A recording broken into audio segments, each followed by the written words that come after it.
നല്ല എളുപ്പത്തിൽ ഉണ്ടാക്കിയെടുക്കാൻ പറ്റുന്ന ഒരു അടിപൊളി ബട്ടർ കേക്കാണ് കേട്ടോ ഇന്നത്തെ റെസിപ്പി. ഇതിലും എളുപ്പത്തിൽ നമുക്ക് കേക്ക് ഉണ്ടാക്കാൻ പറ്റില്ല കേട്ടോ. ഞാൻ ഈ പറയുന്ന പോലെ തന്നെ ഉണ്ടാക്കിയാൽ ഓവനോ ബീറ്ററോ ഒന്നും ഇല്ലാതെ നല്ല സോഫ്റ്റ് ആയിട്ടുള്ള ഒരു ബേക്കറി സ്റ്റൈല് ബട്ടർ കേക്ക് തന്നെ നമുക്ക് വീട്ടിൽ തയ്യാറാക്കിയെടുക്കാം. നല്ല സിമ്പിളാണ്. അപ്പം നമുക്ക് നേരെ റെസിപ്പിയിലേക്ക് പോവാം. ഞാൻ ആദ്യം തന്നെ പറഞ്ഞു ബീറ്ററൊന്നും വേണ്ട നമുക്കിത് ഉണ്ടാക്കിയെടുക്കാനായിട്ട്. മുട്ടയും ബാക്കി എല്ലാ കാര്യങ്ങളും നമ്മൾ മിക്സിയുടെ ജാറിലാണ് അടിച്ചെടുക്കുന്നത്. 2 മുട്ടയാണ് കേട്ടോ എടുത്തിരിക്കുന്നത്.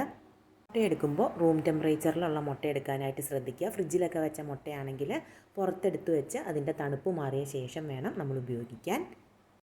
അതിലേക്ക് ഒരു 1/4 കപ്പ് പഞ്ചസാര ചേർക്കുന്നുണ്ട്. അതിൻ്റെ കൂടെ തന്നെ 1/4 കപ്പ് ഓയിൽ, സൺഫ്ലവർ ഓയിലാണ് കേട്ടോ ഞാനിവിടെ എടുത്തിരിക്കുന്നത്. അതിൻ്റെ കൂടെ 1 സ്പൂൺ വാനില എസൻസ്, ഇത്രയും ചേർത്ത് നന്നായിട്ട് പതഞ്ഞു വരുന്നത് വരെ അടിച്ചെടുക്കുക.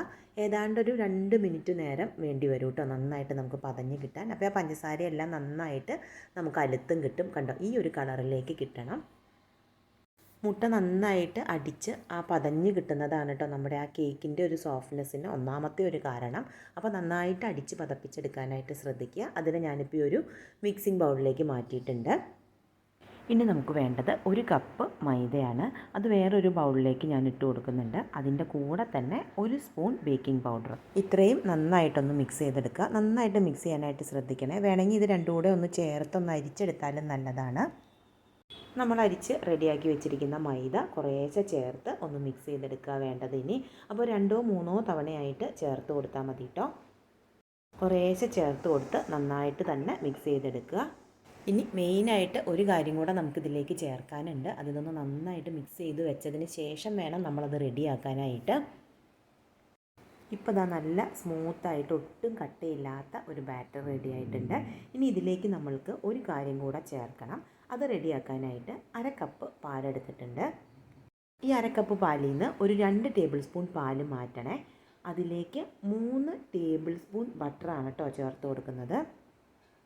ഇനി ഇത് രണ്ടും കൂടെ നന്നായിട്ടൊന്ന് തിളപ്പിച്ച് തന്നെ എടുക്കണം. ആ ബട്ടറൊക്കെ നന്നായിട്ട് ഉരുകി ആ പാല് തിളയ്ക്കാനായിട്ട് തുടങ്ങണം. പാല് തിളയ്ക്കാൻ തുടങ്ങുമ്പോൾ നമുക്കിത് നമ്മൾ റെഡിയാക്കി വെച്ചിരിക്കുന്ന ആ കേക്കിൻ്റെ കൂട്ടിലേക്ക് ചേർത്ത് കൊടുക്കാം. നമ്മൾ സാധാരണ കേക്ക് ഉണ്ടാക്കുമ്പോൾ എല്ലാം റൂം ടെമ്പറേച്ചറിൽ വേണമെന്നല്ലേ പറയുക. നമ്മൾ ഉണ്ടാക്കുന്ന ഈ ബട്ടർ കേക്ക് എന്ന് പറയുന്നത് വേറെ ഒരു വെറൈറ്റിയാണ്. ചൂട് പാലൊഴിച്ചുണ്ടാക്കുന്ന ഒരു കേക്കാണ്. ഹോട്ട് മിൽക്ക് കേക്ക് എന്നാണ് ഇതിന് പറയുക. ഇനിയിപ്പോൾ നമ്മൾ ചേർത്ത ആ പാലും ബട്ടറും എല്ലാം കൂടെ ആ ബാറ്ററിലേക്ക് നന്നായിട്ട് മിക്സ് ചെയ്തെടുക്കുക. ഈ ഒരു കൺസിസ്റ്റൻസിയിൽ വേണം നമ്മുടെ ഹോട്ട് മിൽക്ക് കേക്കിൻ്റെ ബാറ്റർ ഇരിക്കാനായിട്ട്. ഇപ്പോൾ ഇതാ ബേക്ക് ചെയ്യാനുള്ള ട്രേ ഒക്കെ ഞാൻ റെഡിയാക്കി വെച്ചിട്ടുണ്ട്. 7 ഇഞ്ചിൻ്റെ ഒരു ലോഫ് പാനാണ് കേട്ടോ ഞാൻ എടുത്തിരിക്കുന്നത്. ഇപ്പോൾ ബട്ടർ പേപ്പറൊക്കെ പുരട്ടി റെഡിയാക്കി വെച്ചിട്ടുണ്ട്.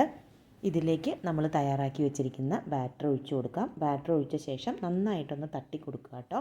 ഇതുപോലെ തട്ടി കൊടുത്തില്ലെങ്കിൽ ഉള്ളിൽ ചെറിയ എയർ ബബിൾസ് കാണും. അപ്പോൾ കേക്ക് ബേക്കായി കഴിയുമ്പോൾ അതിൻ്റെ ഉള്ളിൽ ചെറിയ ചെറിയ ഹോള് പോലെ ഉണ്ടാവും. ചെറിയൊരു ടൂത്ത് പിക്ക് വെച്ചിട്ട് ഇതുപോലെ ഒന്ന് ആക്കി കൊടുത്താലും എയർ ബബിൾസൊക്കെ പുറത്ത് പോകാനായിട്ട് ഹെൽപ്ഫുള്ളായിരിക്കും കേട്ടോ. നമ്മളിപ്പോൾ ഇത് ബേക്ക് ചെയ്യാൻ പോകുന്നത് സ്റ്റൗവിൽ തന്നെയാണ്. അപ്പോൾ സ്റ്റൗ ഹൈ ഫ്ലെയിമിൽ വെച്ച ശേഷം ഒരു പഴയ പാൻ വെച്ച് കൊടുക്കാം. നല്ല പാനൊക്കെ എടുത്താൽ പെട്ടെന്ന് കേടായി പോകും. കാരണം നമ്മൾ നല്ല ചൂടല്ലേ, ഇതൊക്കെ ബേക്കായി വരുമ്പോൾ നല്ല ചൂടാണ്. അപ്പോൾ പാൻ കേടായി പോകാനായിട്ട് ചാൻസ് ഉണ്ട്. അതിൻ്റെ മുകളിലേക്ക് ചുവട് കട്ടിയുള്ളൊരു പാത്രം വെച്ച് കൊടുക്കുക. ഞാനിപ്പോൾ ഇവിടെ അലുമിനിയത്തിൻ്റെ നല്ല കട്ടിയുള്ള ഒരു പാനാണ് കേട്ടോ വെക്കുന്നത്.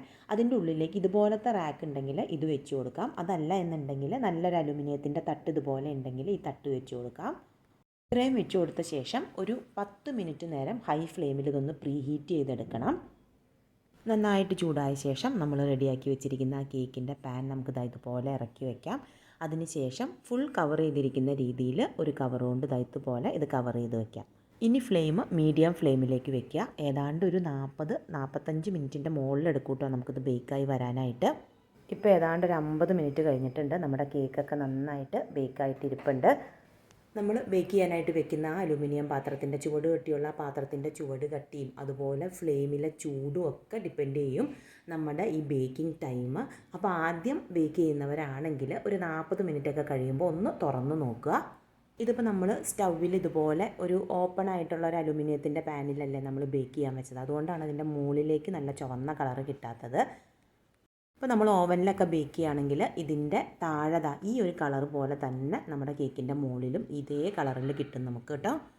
ഇതിപ്പോൾ ഇതാ കേക്കിൻ്റെ മോൾ ഭാഗത്തു നിന്ന് നമ്മളിങ്ങനെ കട്ട് ചെയ്തെടുക്കുന്നതാണ് കേട്ടോ. കാണുമ്പോൾ തന്നെ നിങ്ങൾക്കറിയാം അത് എത്ര സോഫ്റ്റ് ആണെന്നുള്ളത്. നല്ല ടേസ്റ്റിയാണ് കേട്ടോ. ഈ സൈഡ് കാണാനൊരു ഭംഗി ഉണ്ടായിരുന്ന കാരണം ഞാനൊന്ന് തിരിച്ചു വെച്ചു എന്നേ ഉള്ളൂ. ഒരിക്കലെങ്കിലും വീട്ടിലുണ്ടാക്കി നോക്കേണ്ട ഒരു കേക്കാണ് കേട്ടോ. നല്ല സിമ്പിളായിട്ടുള്ള സ്റ്റെപ്പ് മാത്രമേ ഉള്ളൂ. മിക്സിയിൽ അത്ര ഈസി ആയിട്ട് ഉണ്ടാക്കിയെടുക്കാൻ പറ്റുന്ന ഒരു കേക്കാണ്. ട്രൈ ചെയ്ത് നോക്കിയിട്ട് ഫീഡ്ബാക്ക് അറിയിക്കുക. പുതിയൊരു വെറൈറ്റി റെസിപ്പി ആയിട്ട് നമുക്ക് വീണ്ടും കാണാം. താങ്ക്